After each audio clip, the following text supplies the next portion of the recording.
Bloka uyğun belə bir sualın izahına baxaq. Səhifəni izləməyi və videonu bəyənməyi unutmayın. Buyurun müəllim. Salam uşaqlar. Deməli, Səfəvi dövlətinin 17-ci əsrin ikinci yarısından fərqli olaraq 18-ci əsrin birinci rübünü istəyir. Birincisi baxaq görək 17-ci əsrin ikinci yarısı neçənci illərdir? 1651-ci, 1700-cü illəri əhatə edən illəri seçməliyik.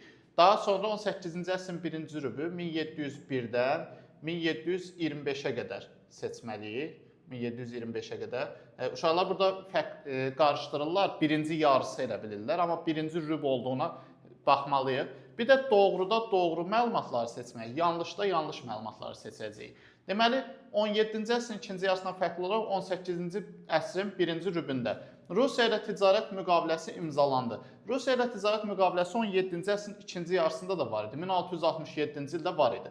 Ona görə bunu götürməliyik. Rusiya hakimiyyətinə qarşı Qarabağda üsyan baş verdi. Rusiya hakimiyyətinə qarşı Qarabağda üsyan 18-ci əsrin birinci rübündə belə bir məsələ yox idi. 1727-ci ildə Qarabağda üsyan var. O da Rusiya hakimiyyətinə qarşı deyil. Ona görə də bunu da götürmürük. Ərazisi Osmanlılar tərəfindən işğal oldu. Bəli, 17-ci əsrin ikinci yarısında Səfəvilərin Osmanlılarla müharibəsi yox idi, amma 18-ci əsrin birinci rübündə ərazisi Osmanlılar tərəfindən işğal olunmuşdu.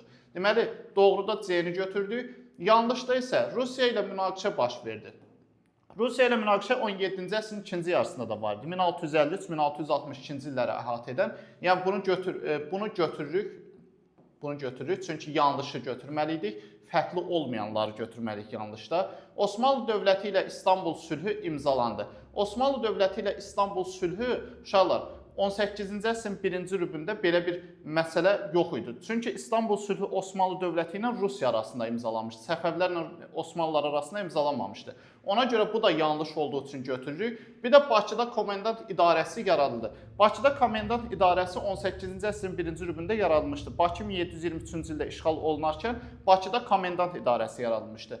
Amma bu doğru variant olduğu üçün biz yanlışı seçməliydik. Bunu götürməyəcəyik. Deməli, doğru da götürdük. Yəni 1-ə götürdük C-ni, 2-yə də götürdük A və B variantlarını. Müəllimin yeni alçacaq sürət qruplarına qoşulmaq üçün 055 597 0151 nömrəsi əlaqə saxlaya bilərsiniz. Yerlər azlı qeydiyyatdan keçməyə tələsin. Sağ ol.